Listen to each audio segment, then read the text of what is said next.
Hey guys, we're gonna get started tonight, so if you'd like to grab a seat. Welcome to DevTO. How many of you haven't been here before? Yes, new people. So thank you all for showing up today. We've got 3 great speakers tonight, which is one more than the usual 2 we have every month. And that's because I messed up some schedules, so lucky for everybody. We're getting 3 excellent talks tonight. If you need to reach any one of us, this is how you can get in touch. On Twitter or by email at talks@devto.ca.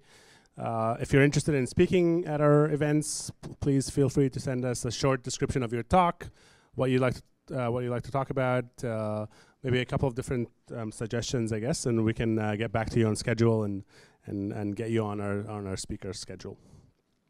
The hashtag for the evening is #DevTO, so any photos or tweets or anything you're sending out about the event, good and bad, please include that hashtag so we can follow along. The DevTO Code of Conduct is available online. It's in effect.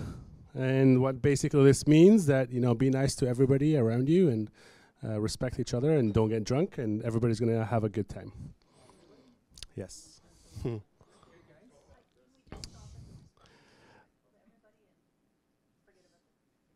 No, all of it applies. So, mailing list is on devto.ca. We'll send various event announcements and discount codes for various events in the city, so make sure you get on that. Tickets release on the first Monday of each month. That's on meetup.com. And then videos and presentations make it up on the website probably like a month after the event or a couple of weeks. Again, if you have any feedback, please email us at talks@devto.ca or tweet us at devto. Thanks to all these great sponsors for supporting our event, which keeps it free for everybody and allows us to provide free food and drinks and have a good time. So we're here at Wrangle.io. So thank you to Wrangle for hosting us again this month, and JP for doing our videos. The Toronto Tech Masters Slack channel is our official DevTO Slack, so if you'd like to keep in touch with the rest of the community here and other groups, that's where you should be. A few thousand people in the city are on there already. And how many of you are on this today, right now, actually? Or not? Not a lot. So yeah, if you're interested in staying in touch with other people that you're meeting in here or other events, that's a good place to start. We've got a good discount code for FITC, which is coming up in April. You can save $200 with code DevTO. It's April 8th to the 10th. I think is this the 10th anniversary? No, not the 10th. 15th?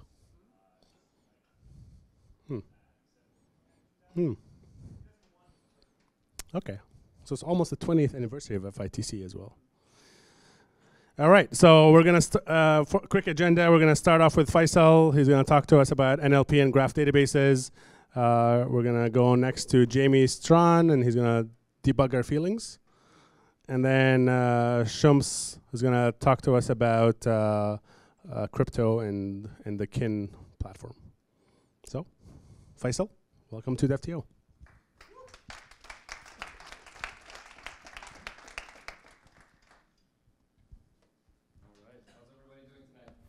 Good, excellent. My name is Faisal. I'll be doing the first presentation, as Nal mentioned. I'll try to get as much information out there as possible, so if I'm talking a little too fast, please let me know and I will slow down. We might not get a chance to actually talk about most of the NLP stuff that I had in mind because of the 20-minute limit, but we will get a good introduction to Neo4j and graph databases and how that's kind of different from relational databases. You guys good? Awesome. All right, so a little bit about myself. I just left that slide there so you can connect with me later on. I'm not going to keep talking about what I do or what I'm passionate at. I do work at Shutterstock Custom. I'm a senior dev over there. So if you'd like to know a little bit more about what we do, feel free to come up and ask me. The slides will be shared later on, so there are links to everything in here. Okay, so let's get started. Most of us work with databases if we are technical. Who here works with relational databases on a day-to-day basis? Awesome, great. So we can kind of split databases, at least at a high level, into 3 categories. We have relational databases, things like Postgres, MySQL. We have document-oriented databases, Mongo, CouchDB. And then more recently, something that is becoming more common, it's not new, but it's becoming more common, is graph databases. And one example of a graph database is Neo4j. So this is one use case of graph databases, and that's the use case that we're going to be focusing on today. So just a little bit of a difference discussion between relational databases and graph databases goes as follows. In a relational database, if I wanted to connect people and departments, which is to say, I want a person to belong to many departments, and I want a department to have many people, I would have to have a through table. So I'd already be at 3 tables, and I would have to have that many-to-many relationships, or I'd have to have those tables to hit that many-to-many relationship. Now, in a graph database, it's a little bit different. In a graph database, you don't really have this concept of a through table. You have nodes, which are your entities. So for example, here you have a person node, and Alice is one instance of this person node. And then you have, on the other side, these department nodes, and you have many instances of those department nodes. And then the connection between those two nodes becomes a relationship. Now, in graph databases, this idea of relationship is not new, but the difference is that it's first class, which means that everything that you do has to somehow touch on these relationships. You work with nodes and relationships. These are the two main concepts that you're working with. And both of these have properties. So if you want to be able to store data about Alice, you can have properties inside of that node. If you want to be able to store data about a department, again, you can have properties inside of that node. The interesting thing is that relationships themselves also have properties. So if I want to say, for example, Alice belongs to that department, I can add a property called since, which is to say, when did Alice join that department? Which is the same thing that you do in a through table. You'd add more columns in a through table, but in this case, it makes it a little bit more intuitive, even for you to look at it. So these are the main things that we're dealing with, nodes and relationships. And then properties, which are data points about nodes or relationships.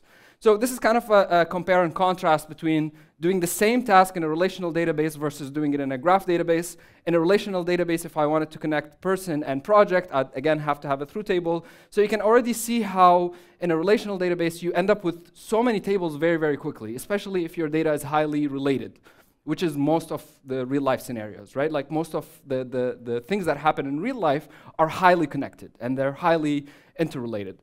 Now, that's where graph databases come in. You can see here that the design for a graph database is a little bit more intuitive, a little bit more natural for you to kind of look at and immediately understand. And you don't lose any of the data. You still have the same amounts of data, but the difference is a person now can have connections to a department that are directional. So a person can be a part of a department, can work at a department, and then the other way around also works. So a department can be led by a person. One thing that is avoidable in Neo4j is you don't have to create the same relationship in 2 different directions. If you have the relationship going one way, then you can query without necessarily specifying the direction, and we're going to talk about that in more detail a little bit after. But at a first glance, you can already see how it simplifies your database design, which is to say that your real-life model is now a little bit closely related to what you're modeling in your database. So you don't have to kind of bend your mind and keep thinking about ways to represent your data in different ways. It can almost be just like the way that you represent it in real life. So the use case that we're going to be looking at today, or the example, is how do we recommend movies, right? Everybody wants to recommend movies, but how do we do it without building something that is complex? How do we do it in as few lines of code as we possibly can, and even something smaller than a relational database? So we're not talking machine learning, we're not talking anything that is taking those extra steps. We're just talking how do I search or how do I solve the problem of search in a way that can be used for recommending new things or for recommending new pieces of data. So this is going to be our domain model, a simplified domain model where we have a person, and this person has a relationship to a movie by either reviewing it or by acting in that movie or by directing that movie or by producing that movie. So these extra relationships I didn't draw out, but the other 2 are just directed and produced. But here we can see examples of acted in and reviewed. And then a movie can have a genre, so it's connected to a genre node. Anything that is a circle is a node. Anything that is an arrow is a relationship. Okay? And then a person can also be related to other people, so other person nodes where they can be friends. If we wanted to do this in a relational database, again, we would have to have that extra table saying friendships and have the 2 foreign keys for each person. Okay? So this is going to be our domain model, very closely resembles what happens in real life. Now, we're going to dive a little bit into the actual code. First thing we're going to do is we're going to insert 1 movie, a few reviewers, and let's say a few genres. So we're going to keep the data set very, very small, just so we can understand what is happening with our database. So I'm going to copy all of this over. And I'm going to move over to a console that Neo4j ships out with. And this is where you can actually try out your code or your queries in real time. By the way, just a quick note. This language is called Cypher or Cypher query language. This is what Neo4j uses in order to query its data or to create its data. The same way that you have SQL, you have CQL here. Same concept, slightly different. All right, so we can go into our editor here, and let's go a little bit deeper into the code that we're looking at. So at the very top, we can see here that we're creating a few data points, and each of these data points has a label. This label represents the type of node that you're creating. So in this case, I want to create 5 genres, and in each of them, I specify that I am creating a label genre. I'm creating a node that has this genre label. Okay, and anything that is on the left side is basically just a variable that I've defined. So you can technically say genre 1. That would still work. This is a variable. You name it however which way you want to name it. I just called it these because I want to be able to reference them easily later. Okay, and then anything that goes in between the squiggly brackets or the object are basically the properties of this node. Name is just the basic property. You can add things like, for example, is popular. And this could be a Boolean, true or false. So you can add properties to whatever node you're creating. It doesn't have to be very strict. So we have our genres over here. And then the next thing that we're doing is we are creating the movie. Same thing. We have a movie label. The matrix is just a variable that I came up with. So you can call this whatever you want. I just wanted to be able to refer to it easily. And then we have properties. Okay? So far, so good? Yeah? Excellent. Then we go ahead and we create a few people. Right? So they each have the person tag, and the properties is just name and the date that they were born. Fairly simple. And now what we're doing is we're creating a few more people, but with the intention of using those as reviewers later on. Technically speaking, you could have created a reviewer node, right? But there's no need for that because we can represent those as people because of our domain model. So if we look back at our domain model, we decided to use person as one type of node as opposed to splitting them up into 2 and having this idea of an actor and having this idea of a reviewer. There's no need for that. We can represent them all as person. And then as we query the relationships, we can start to deduce a little bit more information about who this person is. All right, so we've created those people, and this is where things get interesting, okay? This is where things become different from what you would otherwise see in a different database. This is how you create relationships in Neo4j. So all I'm doing here is I'm saying that reviewer 3 should have some sort of a connection to reviewer 4, reviewer 1 should have some sort of a connection to reviewer 3, and so on and so forth. So I'm creating those friendships or those connections in between the reviewers. And I'll show you what those look like in just a second. I'll query them and I'll talk about how they are represented. And then finally, what we want to do is we want to create relationships to the movie itself. So we've created relationships between people and other people. Now what we want to do is we want to create relationships between people and the movie in the sense that did they direct it, did they produce the movie, did they review the movie, and so on and so forth. And you can almost read this as English, right? So you can say that we have this variable Keanu, which we've created at the top here. So we have this variable Keanu, and then we're saying that Keanu has acted in, this is the relationship definition, Keanu has acted in a movie, and these are the properties of the relationship itself. Okay, so in the same way that you would have a through table, and the through table would have properties, you're doing that in the relationship here. So let's quickly run this, and of course at the end we have some genres, so a movie has genre sci-fi, a movie has genre action. Okay, so let's go ahead and run this. And now what we get is kind of like a quick stats about what just happened. It created 17 nodes, 36 properties, so on and so forth. So now what we want to be able to do is we want to be able to match against what we just created. We want to be able to fetch what we just created. And what I'm going to do is the following. I'm going to say I want some variable p, which has a label person. This is how I search for a person. So I'm specifying that I want a node of label person, and I want this person to be connected or to be friends with some other person. And I can say P2, and then we have again another person here. So, and then what I want to return finally is I want to return the person, whoever they are, and their friends. Now, what this will do is this will actually return to me all of the people that are within my network that have this friendship concept or that have this friendship relationship. Okay, so let's go ahead and do that. And we can see here what we're getting back is the 4 reviewers that we've created along with the relationships that we've created them with.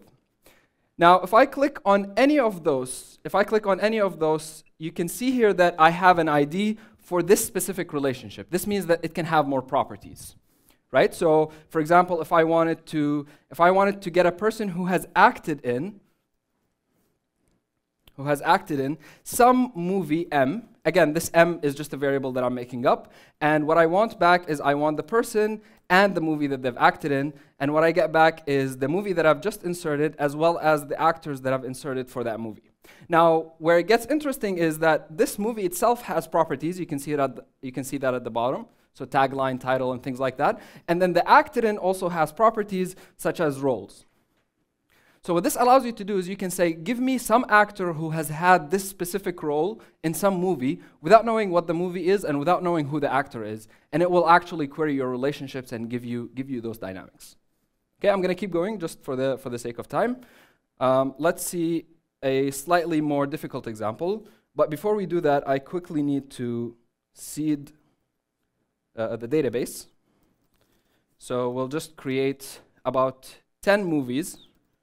I'll just delete first what I just created. And then we're going to create about 10 movies. Some have reviews, some don't. I just prepared this before the talk. In reality, you could import from a CSV here directly. You could import from Mongo. So this has Spark connectors, this has Kafka connectors. Whatever you need to connect to, you can actually connect directly to it and have it import into this representation. I'm just doing this as the simplest possible way or the simplest possible approach, okay? So let's go ahead and run this, and what we get here is created about 70 nodes, 212 properties, and a bunch of relationships. So now what I can do is I can ask deeper questions. I can ask, for example, show me a movie that I haven't reviewed yet, but my friends have reviewed, because that might be of interest to me. In the same way that Netflix recommends to you something that people of the same watching habits might have watched, but you haven't watched it yet. Okay? Of course, way more complex than Netflix. This is a super simplified version of what's going on. All right, so let's go to this, and this is where we can kind of understand a little bit about what's going on. So if we run this query, and I'll go through what it's doing line by line. If we look at this query, we can see here that we want to match for a person. We want to find a person, and we're going to label this colleague. Okay, again, the label doesn't matter, or the variable doesn't matter. I can call it C for all that matters. And then this person must have reviewed some movie M. Okay, notice the directionality in this relationship. If I did not know the direction, all I need to do is remove this arrowhead. And then it becomes agnostic. Whether it's going left to right or right to left, it doesn't matter. Right? But I know in this case what the direction is, so I'm just going to query it directly. And I want this person to have reviewed some movie M. At the same time, I want to get some person P to represent the current user. So I know who this user is, and this is going to be a representation of who I am. So pretend that I am currently the current logged in user is Sarah. Okay? And then finally, what I want is I want this colleague to be friends with me. Or I want this colleague to be friends with Sarah. So I've defined 3 restrictions here. I'm saying that the colleague should have reviewed the movie M, and then there's a person P who is representative of who I am. And then finally, those 2 people should be friends. So me and the colleague should be connected in some friendship. Okay? And then I can start specifying a where clause. So I can start searching for things. I can say that the colleague's name should not be my name. This is redundant, by the way. Because technically speaking, if I'm friends with somebody, I'm assuming that I shouldn't be friends with myself. But just to show you how the inequality works in Neo4j, you can specify it that way. And I also want to make sure that I have not reviewed that movie. So P is what I'm using for Sarah. I want to make sure that there should not be a reviewed relationship between me and the movie that I would like to be suggested. You guys are with me so far? P minus means not. Where do you see P minus? Not. Oh, sorry, not. This is just the relationship. Sorry. Never mind. Yeah, cool. And then finally, what we want to do is we want to return colleague, the movie, and me. Right? And the only reason why I'm returning me here is because I want to visualize it in a graph. I'll show you in a bit how you get raw data just without the graph. So if we run this, what we get back is a few people, so Emily and Jane Doe, have both reviewed The Matrix Revolution, and Jane Doe has reviewed The Devil's Advocate. But I haven't reviewed it. I don't have any relationship to any of those movies. Okay? In a real-life scenario, of course, you'd get much more data. I'm just simplifying it so it's easy to visualize. So now we can automatically say, okay, well, these are 2 movies that we can recommend to Sarah because she has not reviewed them yet. But her colleagues have. And I did that in such a small query. So I want you to kind of like appreciate how small the query is and how kind of easy it is to write. It's almost like you can write it as you're thinking about it, which is I think, in my opinion, one of the biggest things about Neo4j is that their query language is so easy to use. You might get benefits like this, by the way, from using GraphQL or something like that. But in here, the data is actually represented as a graph. Whereas when using GraphQL, you don't have to represent your data as a graph. Okay? These could lead to very different performance results, but your query might look the same, or similar at least. Okay, so let's do something a little bit more challenging in the spirit of doing things that are interesting. So what if you want to answer the following question? What if you want to suggest movies that have been reviewed by colleagues that you haven't watched yet, but they should have an average rating of 4 minimum, and they should have some genre, either thriller or action. Now notice here, when I'm saying an average rating of 4, I mean from your colleagues, not from other people. So your colleagues should have liked it. Okay? And that's where it gets a little bit more complex, and this is what our query looks like. So let's see what we're getting here. So just like before, we have person who has reviewed a movie. The difference is, though, we're extending it a little bit now. We're saying that movie should also have a genre G. And you can go as long as you want. Like you can write the full representation of the graph right here in one line. I'm just choosing to break it up. You can also break it up. So you can say, if you wanted to, you can say, I don't want to specify this genre thing on the same line, so I'm going to go ahead, and I already have the reference to M, so I want M to have some genre G. These are equivalent. Okay? It's just nicer to be able to kind of write it in one go. All right? And then in our where clause, we have similar stuff to what we had in the past, with the difference is that we also want to be a little bit more specific about the genre that this movie is attached to. And then we have this thing called the with clause. This allows you to run aggregation functions. So things like count, sum, average, you can do it before returning. So you can do it in the middle of your query. So this, what it's doing over here is saying we want the average of the reviews. So we have a property here, rating, inside of each review. I'll actually close this really quickly to show it to you. So inside reviewed, if you look at the bottom, you can see here that we have a property called rating. So each review relationship has a property called rating, and we can query by those values. So we can say that the rating, the average rating, is going to be labeled as average rating, as a variable that we have. And we also need to collect all the distinct colleagues' names. So in a scenario where we actually want to know who are those friends that have rated this movie, we can actually collect that data. We can collect those nodes, or at least the names of those people that are with us, and we can label those as whatever variable we want to. And then finally, we want to do the same thing with genres. We want to collect the genres in an array of strings. And then what's beautiful here is that we can actually add another where clause. Once we've done the with, we can add another where clause where the average rating should be more than 4. In this case, we want to actually do our where on whatever aggregation we've done. Okay? And then finally, we return whatever data we need to return. And in this case, I'm not returning nodes. I'm returning the actual data itself. So we should be able to get it in tabular format. So we can see here that the movie title is called The Devil's Advocate. Average rating of my friends is 5. Who is this friend? It's Jane Doe. And then what are the genres that matched up? It's a thriller. These are the genres that I liked that matched up. Okay? If we reduce the average rating, of course, we'd get more results. So in this case, we're getting more people who have rated The Matrix Revolutions, and then they gave it an average rating of 4. Okay? Now, let's actually do something a little bit even harder. I'm going to skip this one for now, just for the sake of sticking to the time.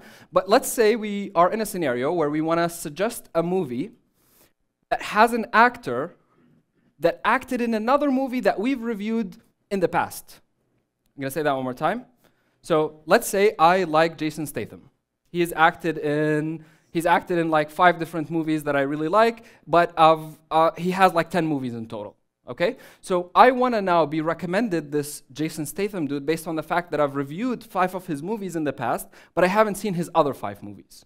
And I want to do it in as little lines as I possibly can, as intuitively as I possibly can. Okay? This is where Neo4j becomes absolutely beautiful. So let's copy this into our search. And let's kind of quickly break it down line by line. So here at the very top, we said this is who we are. We're going to put that in a variable p. We are Sarah. Okay?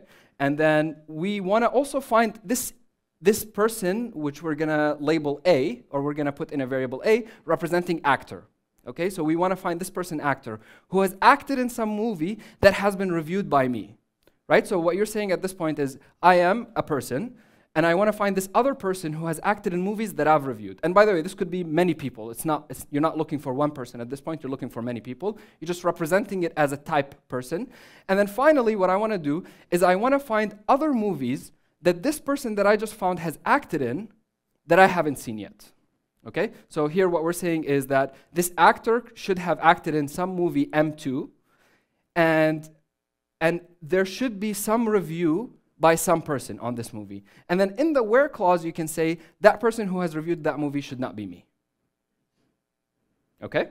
By the way, whenever you see me putting an object inside of the match clause, this is the same thing as putting it inside of the where clause. You're just choosing to put it in a different spot. So if I wanted to do this differently, I could have done something like p.name equals to Sarah J.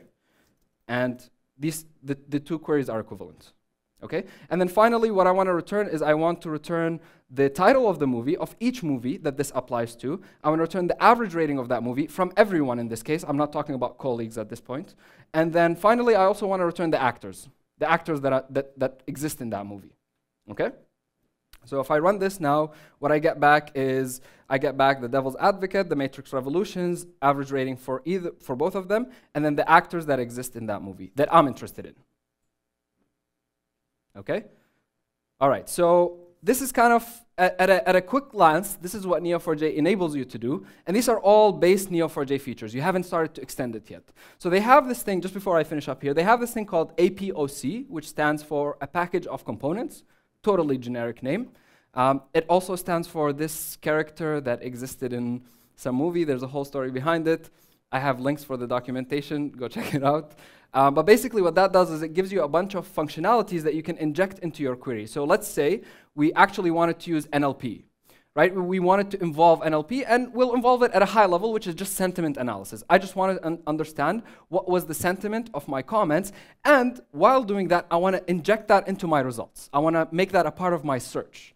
So what I can do in that case is I can do something like the following. I can say and, let's say apoc.nlp.sentiment, and this would be a function that you define, okay, that you define in any JVM language. As long as you can use a JVM language, you can plug it into here. So Java, Scala, any of these things would be okay.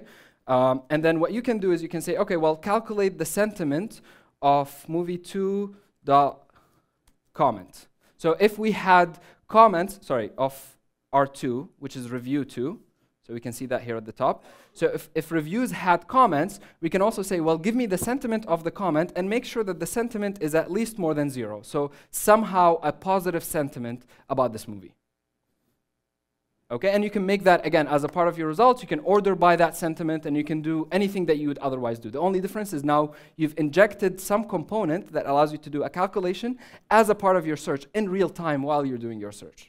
And just to kind of give you a little bit of context, what this looks like without Neo4j is you either have to cache results, you have to cache distance results if you're doing something like Mongo, or you have to do really heavy queries if you're using something like a relational database. Either way, it's nowhere close to the ease that this was done with. Like, you could do this in a day, basically, and it would work. By the way, it's also ACID compliant, so you get transactions and all these beautiful things. That's number one. And number two, it has drivers, so you can use Node.js to use it in the same way that you would use Postgres. So you can use Scala to use it in the same way that you would use Postgres. It doesn't matter how you interact with it. The only limitation is that you need a JVM language to define custom methods inside of your search. That's the only restriction. Other than that, you can use even HTTP to interact with this. It has an HTTP client that ships with it. It also has like the community edition, which is the one that I'm using, versus the corporate edition. I won't go into those. I've left some links for you guys at the end of the slides. So if you're interested in learning about this, if you're interested in finding out courses or books or things like that, you can go check them out. They have a couple of courses on their own website, and they're quite useful. That's where I would start personally. And if you're more of a book reader, then they have some list of books that you can get started with. Any questions? Yes. Yeah.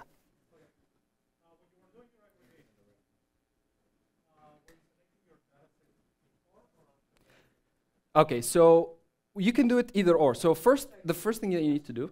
Yeah, of course. So the question was, when you're doing your aggregation, do you select your data set before or after the aggregation? So it's kind of a bit of both. The way that Neo4j works is you index it by the starting point of your search. So everything starts from a node, and that's your starting point for the search, and then you kind of explore the graph from that point onward. So that is important. You have to know where you're starting your node, and that's how you optimize your database. But also, given that you can use the with clauses for aggregation, you can add a where clause after the with clause that helps you filter those aggregations even further. So you can do both, is my answer. They, like, I won't go into that right now, but they have an analytics tool that helps you break down the performance of every query that you use. So I would basically look at that, and it just helps you look at how many DB hits it's doing, how much it's holding in memory. One gotcha here is that you should never search the entire graph at once because it holds the results in memory. So if you're searching huge data sets in one go, it's gonna crash. So what you do instead is you limit your searches. It has cursors the same way that any other database has, and I mean, this is general best practice. You should always be doing that, regardless what database you're using. But that's a one caveat, is if you're looking up like tens of millions of records, and they're heavy, they have a lot of data, then it might actually crash. Also, another thing is to note is you index by where you're starting your search. So if you know that there's a specific starting point for your search, that's a good place to index. Like in my case, what I would have indexed is I would have indexed the name on person, because that's my starting point. Okay? Yeah. Great presentation, by the way. Thank you. Appreciate it. In terms of performance, how does it compare for different operations in Neo4j? Yeah, yeah. Like, what's the downside of some of the operations? The inserts. The inserts? Yeah, because the lookups are fast. The lookups are, there's no problem there. Neo4j used to use a different database internally to store all this information. Now they use their own store that they came up with. So they've gone quite a bit in that sense. But the inserts, naturally, because you're inserting relationships and you're doing all these things, the inserts are slower than what you would get in a relational database, for example.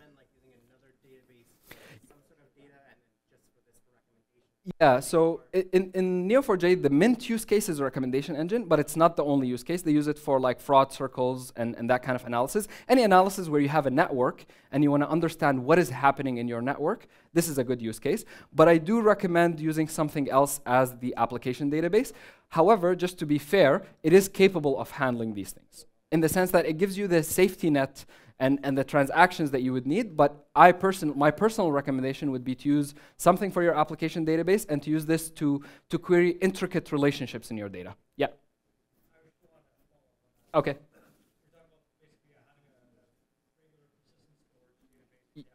Correct. Exactly. Yeah, exactly. Like, I'll just give you an example. At work, what we're doing right now, or what we're looking into doing right now, is we want to extract the data out of whatever number of databases that we're using, put it into Spark, and then plug the data from Spark into this. So if you're using Spark, for example, you can use a Spark connector to work with Neo4j. If you're using Kafka, you can do the same thing. Actually, even if you're using Mongo, you can talk from this to Mongo directly. Okay, so whatever database you're using, I would use that as the application database, and then I would use this for the specific purposes that you have, which are usually more analytical. Yeah.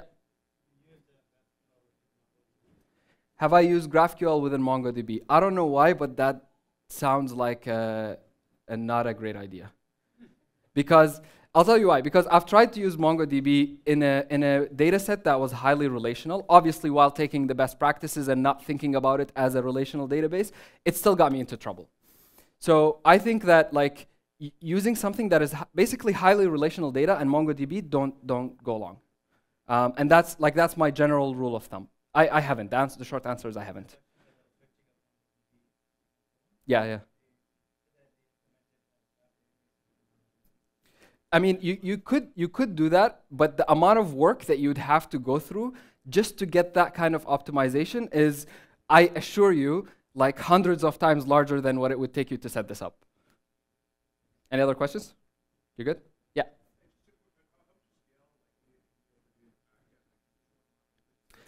You can put a cluster and you can have replicas. So that's one way to scale it. That option is only available not in their community edition. It's only available in their enterprise edition. So you'd have to actually purchase something from them to get that going. But usually the simplest way would be to cluster it with replicas, and then you'd have some leader follower type setup. Yeah.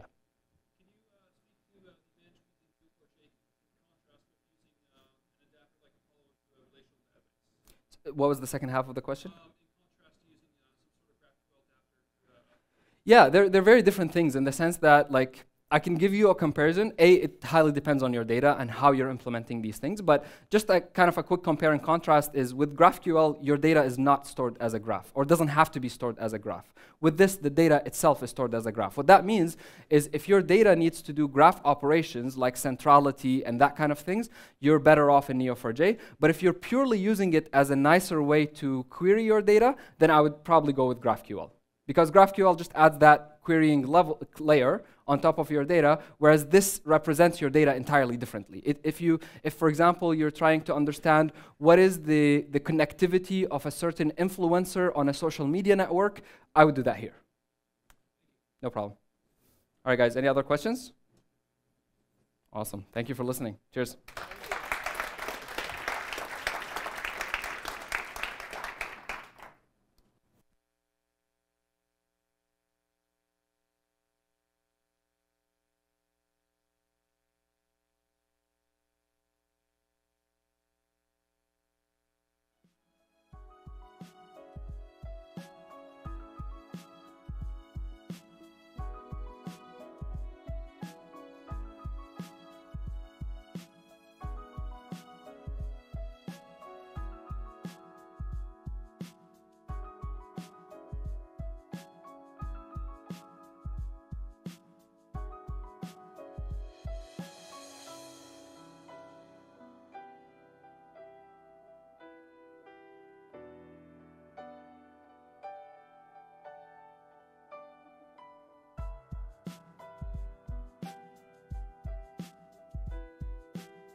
grab a seat again, and we'll get started with Mr. Jamie over here. Gonna help debug our feelings today.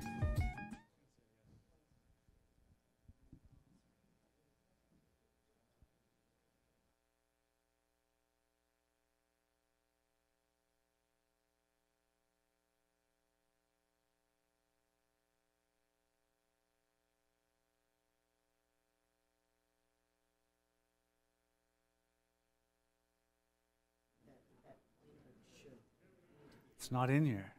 Oh, geez, I'm on. All right. We did NLP, now we're doing CBT. Yeah, so let's get started. I wanted to set some expectations. It was mentioned earlier that I was going to debug your feelings for you. I'm actually going to help you debug your feelings, just so no one's expecting me to solve all their problems tonight. My name is Jamie Strawn, and I'm technically not a developer anymore. I'm a manager now. I run a team of 4 developers, but I was a developer for a very long time, so I sort of still feel like I can call myself a developer-ish, some days more than others.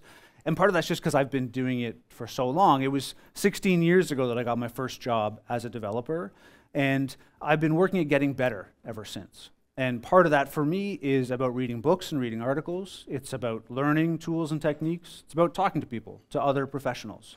It's about working through challenges and practicing, and coffee helps too.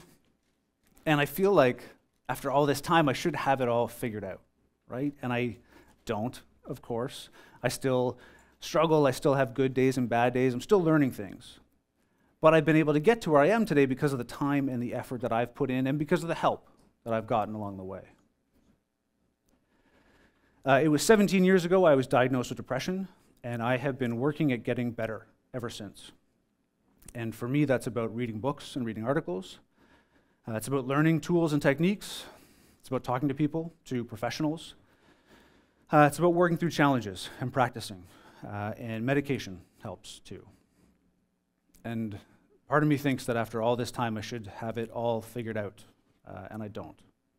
I still struggle. I still have good days and bad days. I'm still learning things.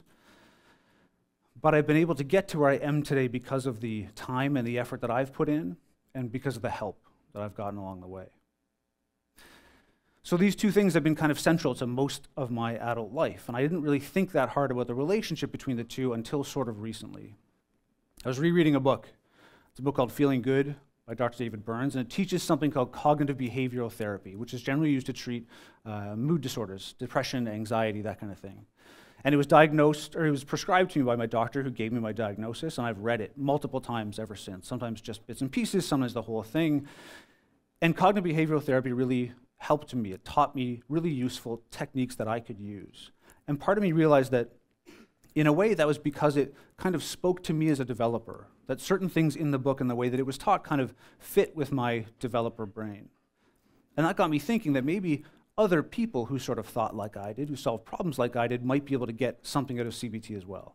Of course, I'm not a doctor, I'm not a therapist, I'm not a psychiatrist, I'm not trying to treat or diagnose mental disorder, but CBT has some things that can tell us about how we can do our best work.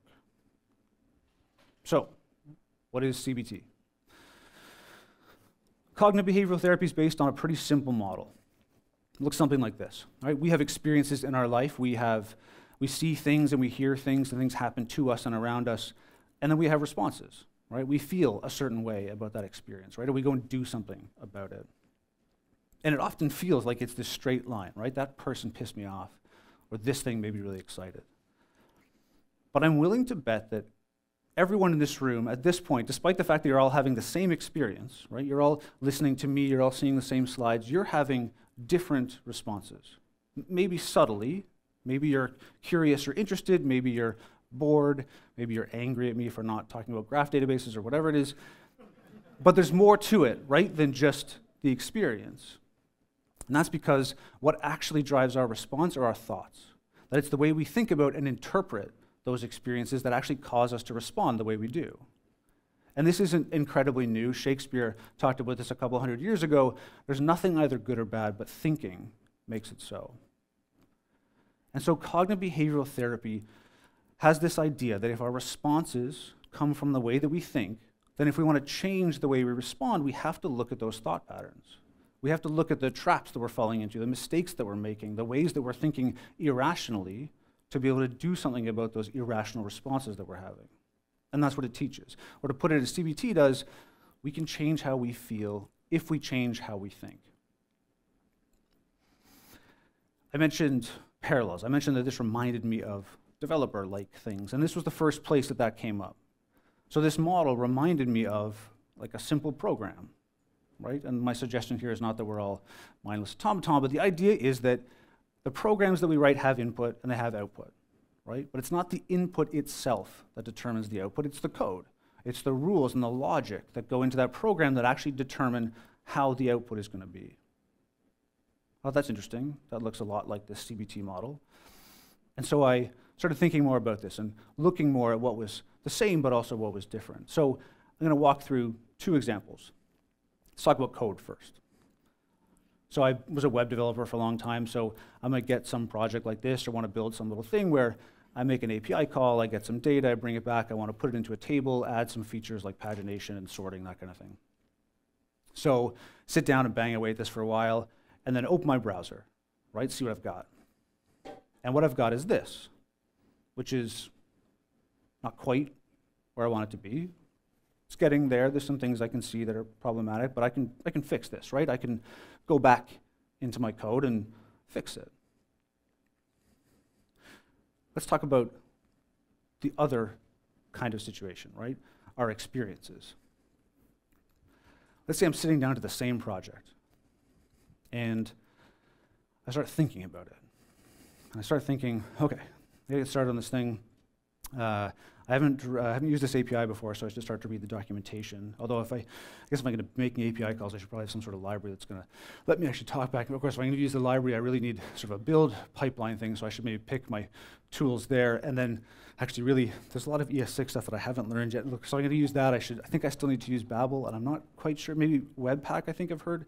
Friends of mine using React, and maybe that's the one I'm supposed to use. And I'm starting to feel a little overwhelmed about getting started on this project. And of course, instead of actually working on it, then I decide that maybe tonight's a really good night for me to go see Black Panther, because I haven't seen it yet, and I'm afraid it's going to leave theaters soon. So I don't actually do the work, and then I come back 1 or 2 or 4 or 6 days later, and I haven't done any work, and now I'm starting to feel a little guilty, right, because I haven't actually done anything. I'm such a procrastinator, right? I always do this. And so, of course, that doesn't actually make me want to work on it, right? So I leave it, and I finish binge-watching Jessica Jones, which I hadn't finished before now. 2, 3, 6 nights later, I finally come back to it, and now I'm starting to feel really nervous, right? Because I haven't even started on this, and the deadline's coming up, and I'm not sure I'm going to get this finished. And this scenario that we can work ourselves into is actually similar to this. That in both cases, what we want is a working application, right? And in neither case do we have it. But there's an important difference between how we respond to these different scenarios. When we're looking at a screen like that, what we're doing is testing, right? We're looking at whether or not the output that we've got is the output that we want. And if it's not, that's fine. We'll go back and fix it, right? We'll do some more work. We know how to do this. Different when we start feeling like this. We have this tendency to trust our feelings, to believe that because we're feeling this way, it must be real, it must be justified. And that's not strictly true. In fact, this is such a common mistake to make that cognitive behavioral therapy has a name for it. It's called emotional reasoning. Emotional reasoning is the belief that because I feel this way, it must be justified. Maybe it's the only way I can possibly feel. Because I feel overwhelmed, I must be facing something overwhelming. Because I feel guilty, I must have done something really bad. And what's interesting is if you think about it like this, that would be like me sitting down to do this project, opening up my browser, seeing that and saying, I guess I'm done. Because it's on the screen. And if it's on the screen, it must be what I want, and therefore it must be finished. So the first thing to take away from cognitive behavioral therapy is that we shouldn't trust our feelings. We should behave like developers. We should test our feelings. We should see whether or not the way that we're responding is actually helping us, whether it's reasonable and rational. And if it isn't, we can do something about it. And it's hard sometimes to realize that. Now, if we can make sort of enough headspace to be able to realize that the way that we're responding isn't helping us, what do we do? Remember, this was how I was responding to that project, right? Let's go back to being a developer. If I have output that looks like this, what do? I gotta open up my browser or my editor, right? I have to change the code. I can't stare at the output for long enough to fix it. I can't think hard enough about it to fix it. I have to change the code, or else it's not gonna change. What does an editor look like for our thoughts?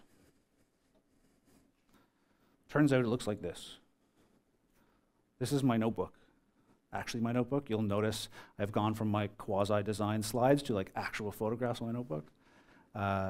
This is important, and it was really difficult for me to do, and you'll see why in a second. But it's worth it because I'm going to teach you a technique. I want you to remember it. But if you take one thing away from this, the actual act of writing this stuff down, analog, pen to paper. I realize we're digital people. This is weird, but writing this stuff down is actually really profound. That getting those thoughts out of our head can actually help give us just enough perspective to see what's really going on. They have this kind of like home field advantage while they're rattling around in our brain. It makes it really hard to sort of get a hold of them and really understand what they're doing to us. Writing them down, physically writing them down, gets them out of our head and gives us some perspective. So what I'm going to teach you is something called the two-column technique, because there's a line, so there's like a left column and you get it. Two-column technique. Left-hand side, we're going to label automatic thoughts.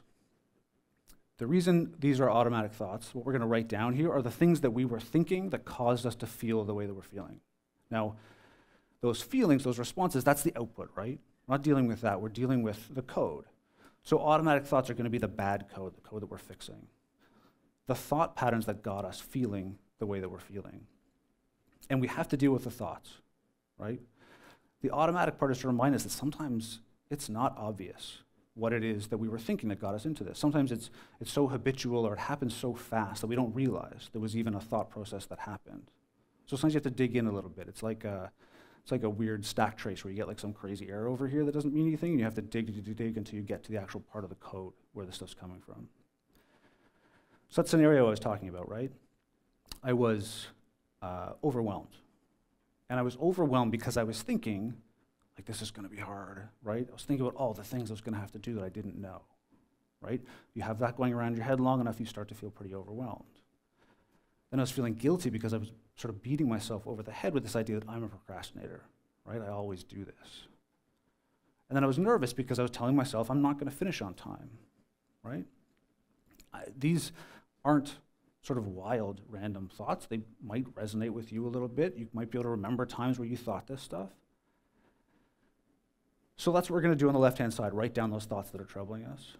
The right-hand side, we're going to write rational responses. And the idea here, again, if this is debugging, that left-hand side is the bad code. We need good code on the right. We need to look at what would be more rational and reasonable ways to think about this stuff that we're thinking about. Now, cognitive behavioral therapy has a number of what are called cognitive distortions that it identifies. These are like traps, patterns that we fall into. I mentioned emotional reasoning, that's one of them. I'm going to show you what the distortions are for thoughts like these, not because you have to remember them specifically, but you might recognize some of those patterns in yourself. And if you search anywhere for cognitive behavioral therapy or cognitive distortions, you'll get a list of 9 or 10 or 12 or 15 or whatever, it depends which list you're looking at. You won't really relate to all of them, but some of them will mean a lot to you. So I'm going to show you what they are just as kind of a shorthand. Don't worry about memorizing that part. So this first bit, this is going to be hard. So what's going on here is something called fortune telling. The idea is that we have this thought, we're projecting out into the future and believing that projection to be true, to be like a foregone conclusion, right? This is going to be hard. And the thing about fortune telling is that as much as I might like to be able to, I can't actually predict the future. This might be an educated guess, maybe, a probability, maybe, but I can't know it. And so to respond as though it's already happened or is destined to happen doesn't make sense. So when you're looking at these automatic thoughts, one of the things to look for is what's wrong with them? Why are they distorted? Why are they wrong? What's the lie underneath that thought? But it's also important to acknowledge the fact that there's truth here too. These thoughts wouldn't be compelling to us if they didn't have some kernel, some core truth that resonates with us, right? If these were totally wild, random thoughts, they wouldn't affect us. So what's true about this? The truth is, it might be hard, right? We don't know that it's not going to be either. But we can respond a lot more rationally to the idea that it could be hard, right? Because actually, as part of our jobs, often we volunteer to do difficult things, right? We actually kind of like doing difficult things sometimes. Being difficult is not necessarily a bad thing. And that's because sometimes difficult things are also fun, or educational, or interesting, or financially lucrative. There are other reasons to do this stuff. And if you start thinking about this situation with those kinds of thoughts, right? I can't know this for sure. There might be other reasons that I want to do this. Hopefully you can see how those kinds of thoughts are going to lead you back towards maybe being more motivated, more curious, more interested, more excited to actually start work on this again. I'm a procrastinator. This is something called labeling. Labeling is name calling. So we do this to ourselves. We call ourselves lazy, procrastinator. We do it to other people. Guy's a jerk, an asshole, whatever it is. Problem with labeling is that we're taking a complex human being and reducing them down to this one simple trait. I'm saying I'm a procrastinator. I've always been a procrastinator. I always will be a procrastinator. I have no choice but to be a procrastinator, which again, isn't true, right? The problem with labeling is it's this vast oversimplification. I'm not any one thing. I'm not a procrastinator any more than I'm an eater or a breather or a speaker. And so we can remember that this doesn't define us. However, there's truth here too, right? I may not be a procrastinator, but I do procrastinate, right? That's a thing that I do. It's a choice that I make. Maybe not the best one, but it's true. However, if it's framed like that, this is a thing that I do, that I choose sometimes, I can make a different choice, right? That gives me back some of that agency. And in fact, I don't always procrastinate, I know that. I didn't procrastinate getting out of bed this morning or making my son breakfast or coming here tonight. So I can make different choices, right? Starting to think like this can remind me that, okay, this is still under my control. I still have agency here. And the last one, actually really similar to the first one. This is another example of fortune telling. Again, whenever you see yourself thinking, this is going to be, I will not be able to, I am going to, looking into the future like that, generally fortune telling. So we can remind ourselves, I don't know how to predict the future. The other thing about fortune telling, kind of like labeling, is that it takes away our agency, right? We forget that what's going to happen between now and then is actually based on what we do. I have control over the outcome, right? This isn't set in stone. So it might not finish on time, that's the truth, but the lie is that it's definitely going to not finish on time. So I have control, and now that I have control back, if it's possible that it's not going to finish on time, well, what am I going to do about it? Well, maybe there are other options, right? If I still have agency here, maybe I can extend the deadline, right? Or decrease the scope, or get someone to help me. I still have control. And so this is the idea behind the two-column technique. You're going to write down those thoughts, you're going to start working through them, identify what the lie is about those thoughts, and hopefully identify and acknowledge what the truth is. This takes practice. It doesn't come easily. And so, sort of like next level version of this, if you're able to identify those thoughts but are having a really hard time coming up with how to respond to them, so one thing you can do is take your book, go find a friend, a loved one, someone you care about and trust, and give them your book. And have them role play being the person who's in this situation. So they're coming to you saying, oh my God, I'm supposed to work on this project, but I'm feeling super overwhelmed because I know it's going to be super hard. I feel really guilty because I'm always procrastinating like this, right? And I'm really nervous because I'm not going to finish on time. And see what you would say to them. How would you address those concerns they're bringing to you? We have this capacity for compassion and empathy that we don't always extend to ourselves. I say a lot of things to myself in my head that I would never say to anybody else. So using someone else to reflect this back to you can actually help unlock that and give you the ability to help that other person and help yourself. So this is what cognitive behavioral therapy teaches us, that we can change how we feel if we change how we think. And it turns out approaching this like a developer is actually really beneficial. We want to test our feelings, right? Don't just trust them. See whether or not the way you're responding is actually helping you. If you find you're having thoughts that are unhelpful, get them out of your head. Write them down. Sometimes talking them out with people, but writing them down is, again, surprisingly beneficial. And above all, get help. None of us do our jobs alone, and so none of us should feel like we have to struggle with difficult emotions alone. There shouldn't be any more stigma to reading more about CBT or having a friend help you work through some emotions or going to see a therapist than there would be reading an article about a JavaScript library or pair programming or going to a meetup or conference to see someone speak about a topic you're interested in. It was 16 years ago I got my first job as a web developer, and it was 17 years ago I was diagnosed with depression, and I have gotten a lot of help with both ever since.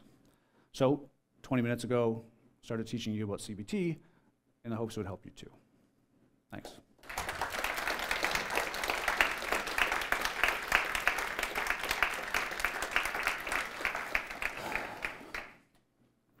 Any questions?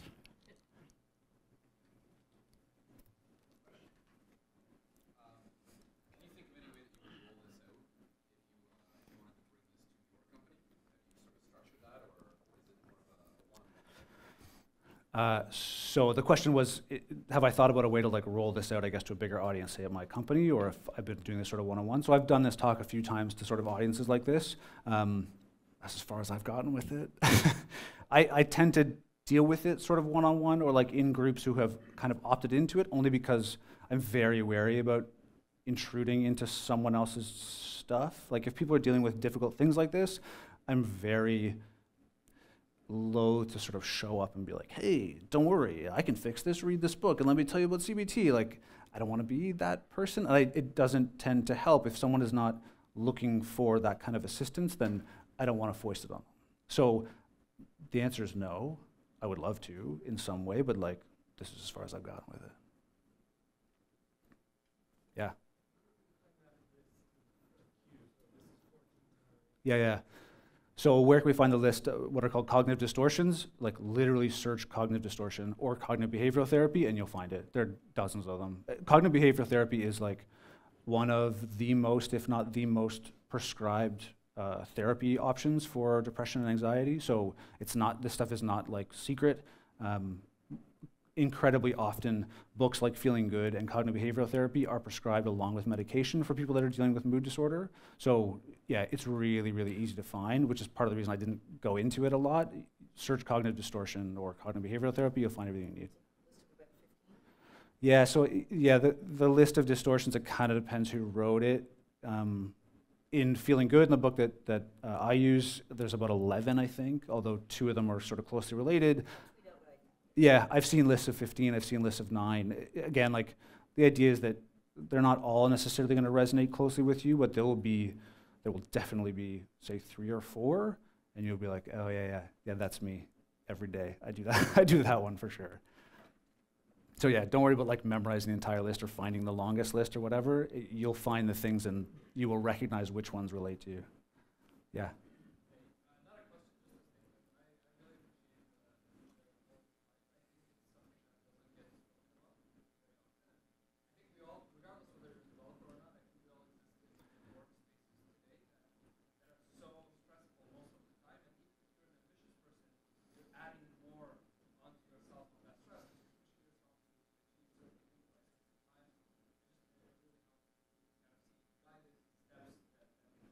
Yeah, thanks.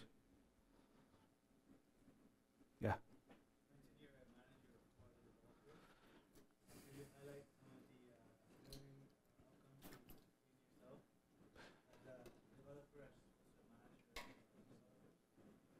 So sorry, one more time.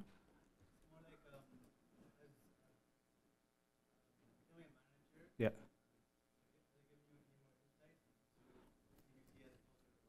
Yeah. So the question is, has becoming a manager of developers sort of changed my perspective or given me more insight into CBT now in my new role? The answer is kind of yes, although like sort of related to the question earlier, I don't sort of like go to my team members and whenever they come to me with a problem, I'm like, oh, read this book or go read this article or whatever. But I'm pretty open about this kind of thing. And so a lot of this for me is like, you know, the whole thing with like putting the oxygen mask on yourself first. So this is really important to me because if I'm not my best, then like that affects my whole team. So different than like me just being an individual contributor doing my stuff, like I know, yes, my work's gonna suffer if I'm like really struggling with this stuff, but now that I have a team that I'm working with, like that multiplies the effect of anything that I'm struggling with. So I tend to be pretty open about the fact that I have challenges with this and my team is pretty open about it with me. And it's mostly just that, like, knowing that I have a team that's looking to me for guidance on these things, also giving talks like this are kind of reminders that like, oh yeah, I'm really supposed to know how to do this and I should be able to, and I'm like happy to teach people. But every time I give this talk, someone's like, hey, this would work for designers, or like this would work for project managers, and like, yeah, cognitive behavioral therapy is not for developers. That's just, it was useful for me as a framing device, but the content, like I say, like CBT is like the most prescribed approach for mood disorder, so it's really, really applicable. I just sort of like the idea of being able to teach it this way to people that will understand the kind of programming analogies and stuff. But so yes, to some degree, but also it's more just like understanding how it affects me, which affects my team. Sure.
Talk to us about kin and kick and crypto and all sorts of awesome stuff.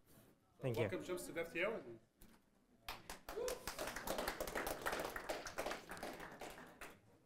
Hi, everyone. Just to start off, who has heard of Kik before? Okay, so a few hands.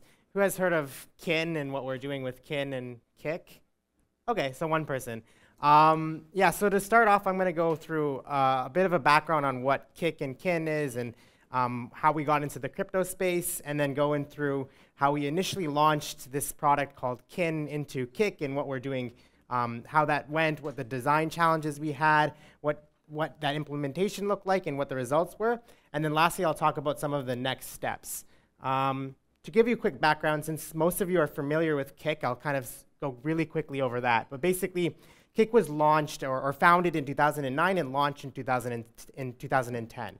Upon launch, we quickly grew to about 1 million registrations after 15 days, but there was a little bit of a rocky road because we got removed from the BlackBerry store, and we were sued by BlackBerry because of IP issues. And so after that, we kind of like regained momentum, being on Android, iOS, and Windows, and over a span of another 4 years, we were able to raise a lot more money and grow to about 300 million registered users. And then through that experience, that's when Kik acquired the company that I was working at before, called Blink, and that's where we kind of introduced bots and Kik, and that's where we got into that space. But lately, in the last year or year and a half, we've recently got into the crypto space. So kin is this new cryptocurrency that Kik is getting involved in. So in May of 2017, we publicly announced that we are launching a cryptocurrency called kin. And we basically publicly released a white paper. And the idea behind kin was to integrate, to present a cryptocurrency that we wanted a lot of digital services to use, and where the value that was created out of this cryptocurrency was shared between the developers that were making the products for users and the users themselves. I'll go a little bit over that as we go through the presentation. And so what we did was we had a token distribution event where users could basically buy, or anybody could actually buy kin for USD, and we raised about nearly $100 million. And so what I'm going to talk about for this talk is this initial product launch that we did. So what was the first product that we implemented for kin and Kik? And then I'm going to go into details on a little bit of our next steps and what we're looking at and all those challenges that are associated with launching a crypto product. So what was, to start off, like, what was the motivation behind kin? So as most of you are probably familiar with, a lot of apps these days are focusing on kind of an attention-based economy. So that's where you advertise, or you basically sell other people your consumers' data in response for better advertisements that you can show to your users. So we wanted to kind of move away from that, and that was the motivation behind kin. So instead, we wanted to create something where we would actually create economic relationships between developers and consumers, and the value would be shared through that. So kin is this idea where we would actually reward users with kin, which is the cryptocurrency we have, and then also reward developers for causing more kin to happen. So the three goals behind, or the mission, or the three goals behind kin are, as I said, to create that shared economy where users and creators will use kin every day, to launch kin into Kik. So Kik is the messaging app that you guys are familiar with. We want to launch it for mass adoption, but the biggest and interesting piece is we want to jumpstart the economy using something called the kin rewards engine, which is this innovative rewards engine where we will release kin every day when we start that rewards engine, and any developer that's using it will get rewarded based off of how much kin or transaction volume they're causing. So I'm not actually going to go into detail because of the scope of this talk, but if you guys have questions, I can answer them later on. So before I jump into what our product is, who here is like familiar with cryptocurrencies and how they work? Okay, a few. Majority, it looks like. So to start, I'm just going to quickly go through blockchain and what smart contracts are, because it's relevant to how we built the product. So in terms of how blockchain works high level, is somebody will request, basically request a transaction, or let's say this happens in an app or a computer, or you just want to trade a certain currency like Bitcoin or Ether. And so this will get sent to the whole peer-to-peer network, which is basically where all, on each node in that network, we store what is called the whole ledger, or the whole history of transactions that happen. And so you want to basically add your specific transaction to that history of transactions to record, because that's your goal. And so what will happen is the different nodes will, or different miners, for example, in Bitcoin, will compete to confirm that transaction using some sort of mathematical formula to prove that they did work. So this is called proof of work in the blockchain terminology. And so after somebody has proved that they've worked on confirming your transaction, they're going to get rewarded with that. And so that's through the transaction cost. And so what happens is it's called blockchain because your specific block where your transaction is being confirmed will be added to the whole list of ledgers, and the next block will have to depend, with that mathematical proof of work I talked about, the next block will have to depend on all the previous blocks. So high level, all it means is that what it means in the context of what I'm talking about is what's natural in cryptocurrency world is that it takes a long time to do this process. So there is relatively slow transaction, compared to like Visa or other kind of payment mechanisms, it's relatively slow transaction times. The other piece of information is there's some sort of incentive you need to give to somebody that's mining or confirming your transaction. And so that in the sense of Ethereum, for example, you have to pay like a gas price. I'm sure people have heard of that. So that's the idea behind blockchain. And the other piece that's important for this talk is smart contracts. So in the case of cryptocurrency, you're storing transactions, but you can also store what is called a smart contract. That's an executable piece of code that is confirming some sort of relationship between two parties. So in this case on the board, we have someone that wants to buy a house. The smart contract is this piece of code that says this person with this asset is selling this house to this person. And so on the blockchain, instead of having this recorded transaction that happens, it's actually a layer of abstraction higher where you're recording this sort of smart contract that happened that I'm selling this piece of asset. So in the context of this talk, KIN, which is the cryptocurrency product we were working on, was what is a smart contract. It works like most other cryptocurrencies, but it's a smart contract that is on top of the Ethereum blockchain. And Ethereum is a very, I think, the second largest cryptocurrency. So it's the platform actually, and Ether is the second largest. But so basically, we were a smart contract on that chain. So now I'm going to go quickly through what like our initial product launch looked like and how it felt integrating a crypto product into Kik. So as I mentioned, KIN originally started off as is currently still a ERC20 token, which is just the standard protocol for smart contracts on Ethereum, on the Ethereum blockchain. And after our token distribution event, we worked on what we called IPL V1, which was initial product launch V1. And you can see it, it's right here on the right side of the screen. All it is was a very basic, you could see your balance. You can imagine how easy this was to do. It was just like a front-end app that had a post request to a back-end that just allowed you to get your balance. So it was a very simple experience, and you could unlock, depending on your balance, the different sticker packs. So the reason I'm showing this is just this was our first implementation to give basically token distribution event participants some sort of touch and feel for KIN. The second one, which was actually the more detailed one that I'm going to go and talk more in detail with, was the actual integration that we did of KIN into Kik. So this is where users would be able to actually earn and spend and transact with real KIN in Kik, so our messaging app. And the goal was to just introduce KIN to Kik users who have very little understanding of crypto.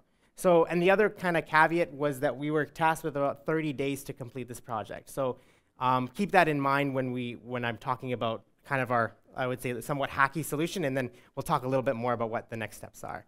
So in terms of the design challenges, so right from the start, I talked a little bit about this, but the biggest design challenge was dealing with transaction KIN on the Ethereum blockchain. So high transaction costs. What I mean by that, it is a few cents. That sounds like not like a lot. Right now, I think it's like 30 cents per transaction.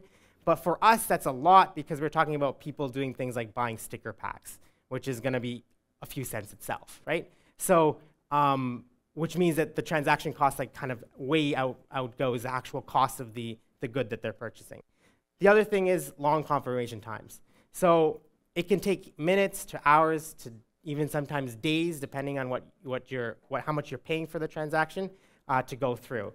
And then lastly, there's potential downtime that you can have with Ethereum. So if you're familiar with Ethereum, people do ICOs on it. There's also something I'll talk about a little bit later, like other applications that are using it as their transaction layer. So there's potential downtime you can have. The other design challenge was the average Kik user has no knowledge of crypto. So we wanted to abstract the whole idea of having a private public key, you having to use your private address to sign your transactions. We wanted to abstract all of that information away from them so that it's really easy to understand what you're doing. And then the last one is, of course, the time to complete. So we actually did consider, even though everything was on Ethereum for Kin, we did consider moving away from Ethereum and using another blockchain technology, but we decided against that for a couple of reasons. One was the fast time to production. So obviously, if we have to use another blockchain, we have to get familiar with it. And then it relates to the second point, which is if we had to really use Kin, we would have to do some sort of token migration or some sort of way of basically using another blockchain when all of our Kin was on Ethereum. And then the last one is we went with an on-chain solution, especially for our first launch. When I say on-chain, that means that all of our transactions happen on the blockchain, as opposed to us like recording some transactions and then just doing one big commit to the blockchain because of compliance. So if we do that kind of off-chain where we record transactions, we become more of like a bank because we're liable for those transactions that are happening. So we thought, how can we do this quickly? It was basically completely on-chain. So then how did we deal with two issues related to that? One was, how did we deal with private keys? Basically, we decided for this version, given the time frame we had, that we would just store private keys encrypted on the on the person's device. So what that means is we couldn't store in the cloud because it would create more compliance issues and we'd have to deal with that. Just like I was mentioning, I'm sure if people have worked with kind of building payments apps, you've seen this before.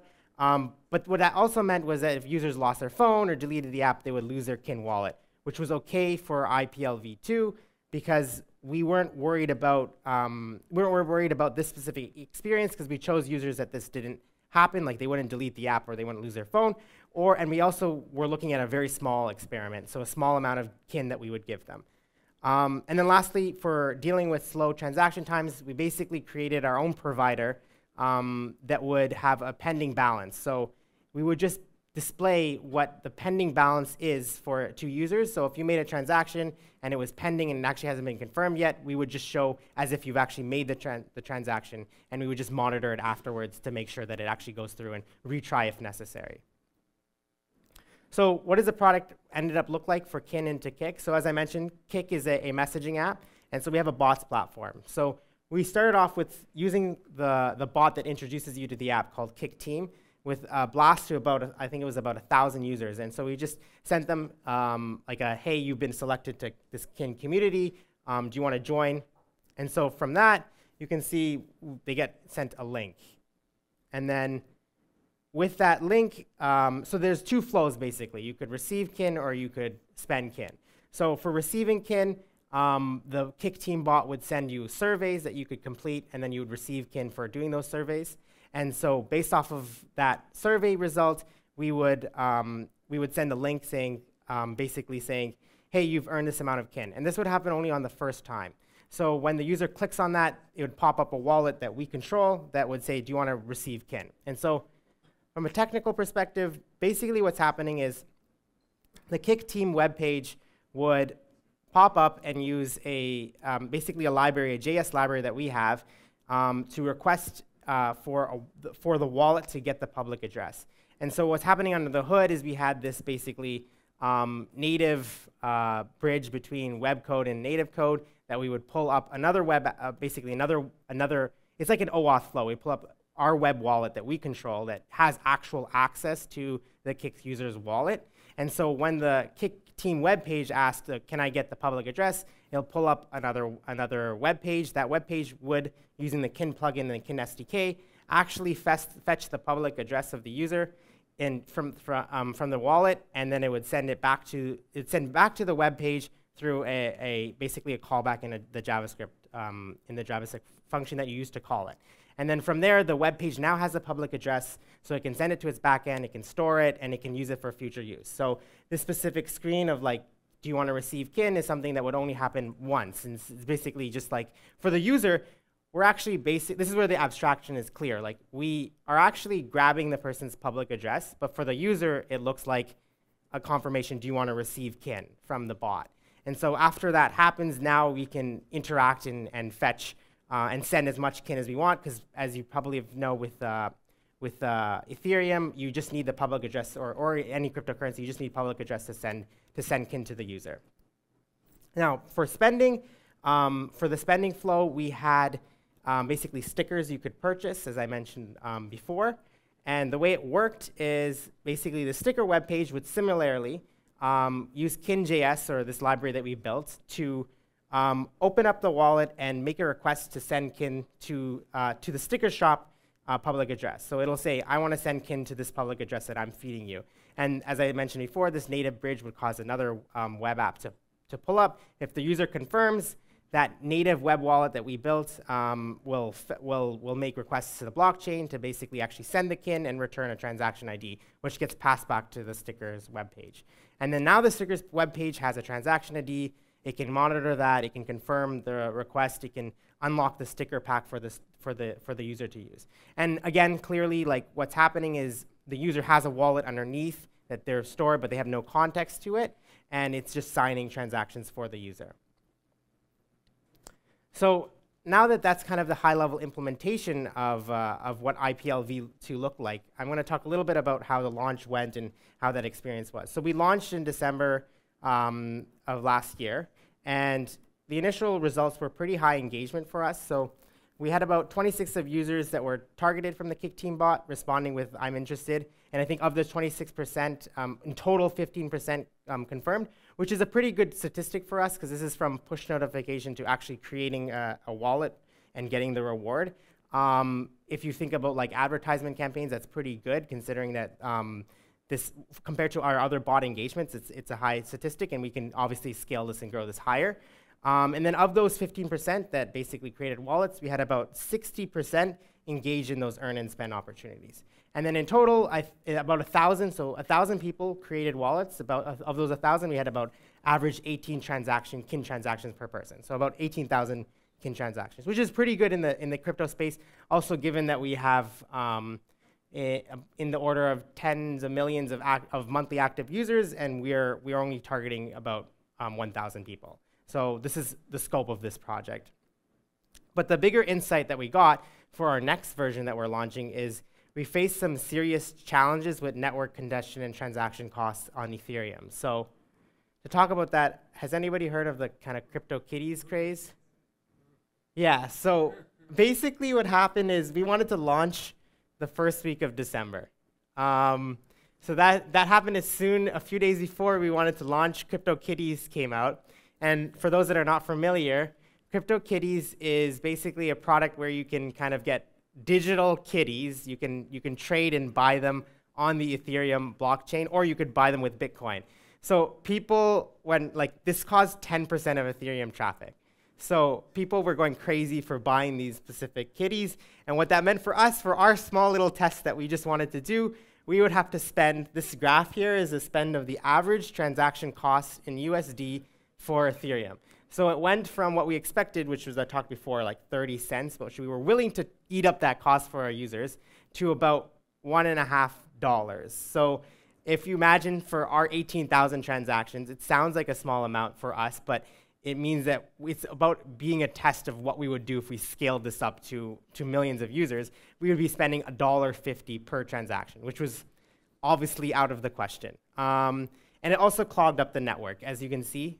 So what that means is if I decided to make the transaction costs, because you can decide this, your minimum to be like 30 cents, it could take days or even like a week to confirm that transaction. So by having just something as a simple application like CryptoKitties as a craze on the Ethereum blockchain, it completely clogged it up. So what are our next steps? Basically, we're looking at some sort of dual chain solution. So has anybody heard of Stellar before? Yeah, so a few. Basically, Stellar is another blockchain technology, and they have a certain set of advantages over Ethereum. They're not I'd say decentralized, but their focus is on building financial applications with cryptocurrencies. So their transactions are practically free. So the cost is kind of put somewhere else. So instead of having cost on transactions, which is where Ethereum is focused on, Ethereum is free to completely create a wallet because it's just using cryptography. You're just using a specific digital signature. So basically, the transactions are free for Stellar, but it costs to create wallets. So for us, that's better because obviously we're not going to be creating, we will be creating a lot of wallets, but that's a better cost for us to eat than transaction volume because that's our goal, to get lots of users using it. And also, Stellar transactions are much faster than Ethereum. So Ethereum, on average, 15 operations per second. So that means like all of the network, like everybody using Ethereum, maximum is 15 transactions per second. Whereas Stellar is, they at least advertise about 1,000 operations per second. So nobody's really using Stellar outside of Stellar itself as this kind of use case. So we're looking and exploring that. And we're investigating basically what is a dual chain solution.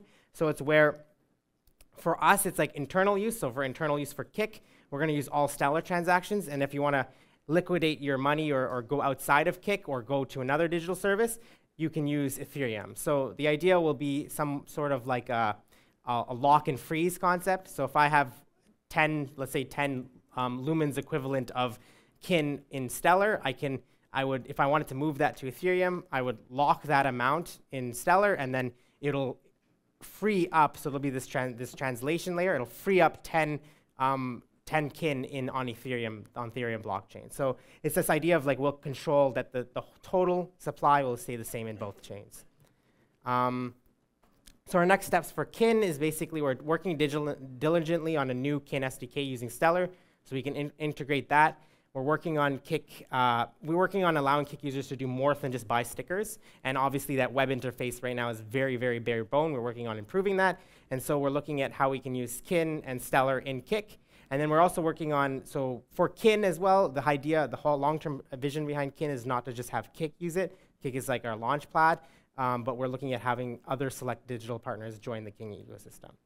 So that's it. There's 2 links there. The GitHub.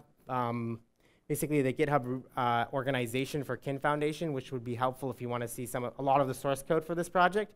And then we have a Medium blog for Kin Foundation as well, which has almost all of the information that I discussed here. And I probably will even post this up there too. So yeah, thank you.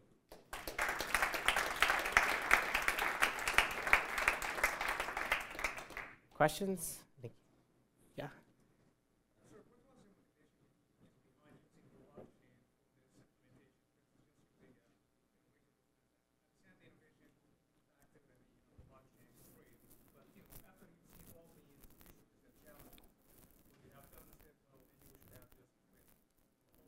Yeah, so that's a great question. The big motivation behind blockchain is this.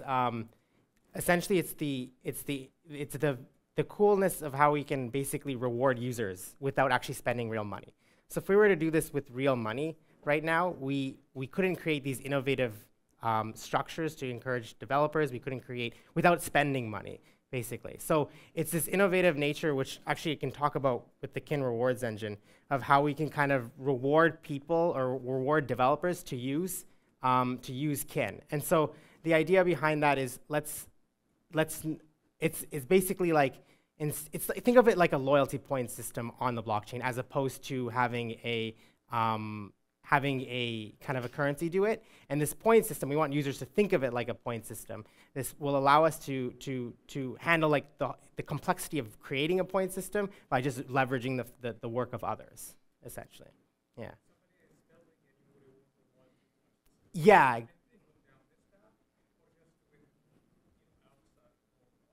Exactly, and so creating value, so we did some investigation with what we called Kik points, like creating value in an economic structure, which what we did originally with Kik points was what we wanted to do.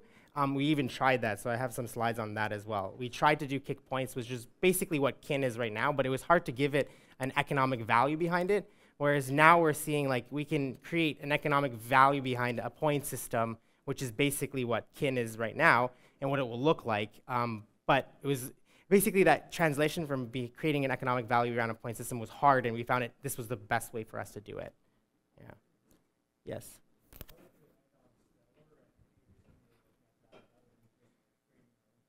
Yeah, so a couple of things actually. Stellar is our next step. We actually are working with another company called Orbs. So kind of the structure of Kin is we have a Tel Aviv office as well, and Orbs is another kind of organization that we're working with. And there's actually a lot of shared resources between there, but that's like a long-term vision. So what can we do as immediate next step was Stellar is what we kind of evaluated. To be honest, I'm not the expert on the blockchain technologies and why we chose it. But we found that that was the next best step for us. Yeah. Yes.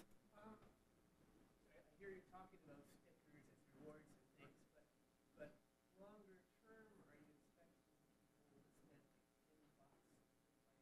at that level, or are you ever concerned somehow some people move thousands of Ethereum dollars?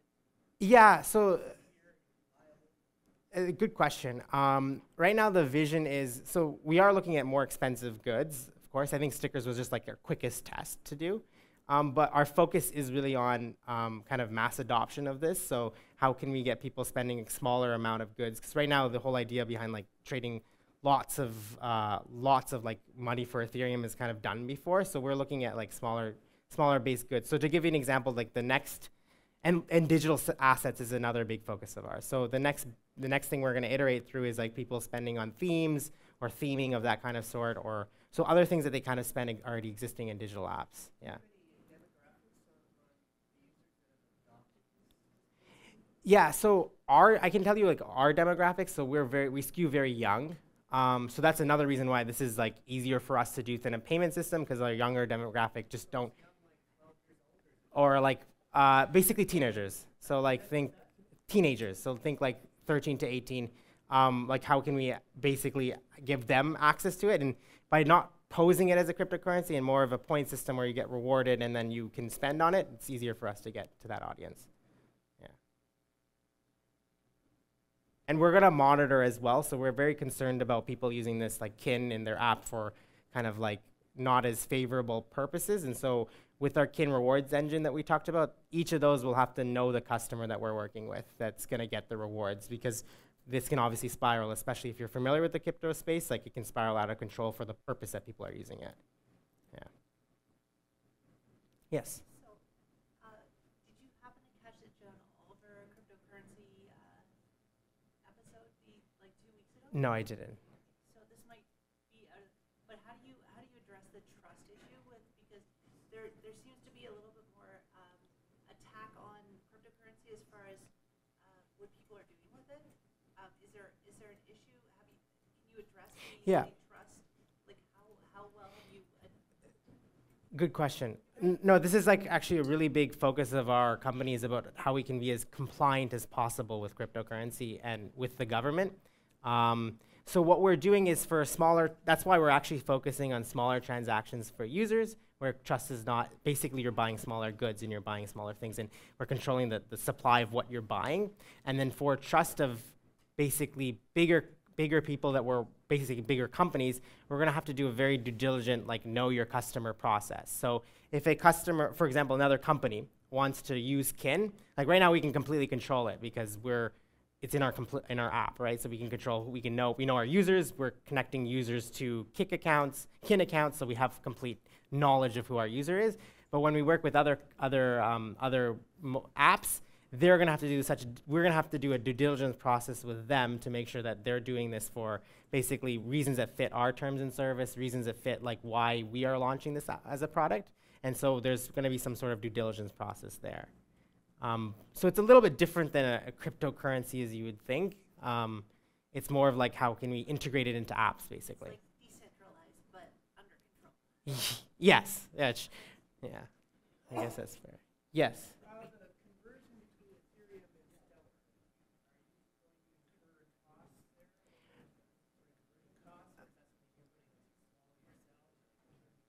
Yeah. So there won't be an actual conversion cost because we're gonna like basically cause the costs of the actual two to be the same, just like how we can control that because of basically how it's like smart contracts will work. But there will be costs that we are gonna incur, such as the creation wallet costs for Stellar, the like transaction costs, and that's the cost that we're thinking of incurring right now. Yes. Yeah, exactly. And that's why we kind of were motivated to move to Stellar, because the costs are much lower. Yeah. Yes. Sorry? Oh no, so that's, see, I'm talking about controlling kin in Kik, basically on that, in that aspect. Like outside of Kik, and that is, you're right, we can't really control that like any other cryptocurrency. Yeah. Or also who we're dealing with. So when I say the Kin's rewards engine, that's where we're rewarding actually other companies for using Kin. We can control that because we have the knowledge of like who we're rewarding and who we're working with. Yes.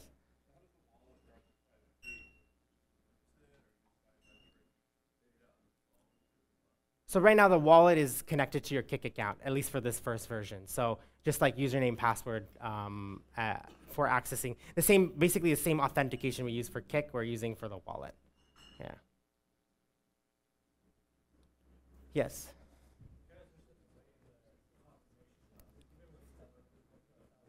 Yeah.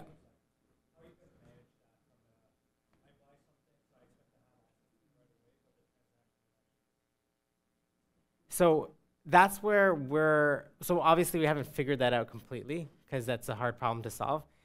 That's where we will kind of have to rely on like pending balances. So the idea is like you've posted this transaction to the blockchain, and we're just gonna assume it happened, and if we get out of sync errors, we're gonna handle it later for you and incur costs that would happen if that happened. Yeah. Yes.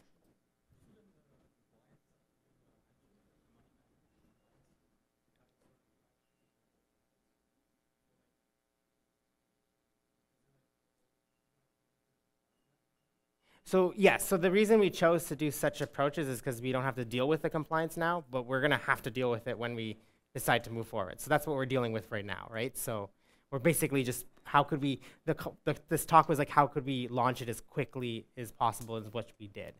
Which was also the reason we did this was for compliance reasons, because we had to show that Kin itself was like was something useful that people could use as opposed to an investment, yeah.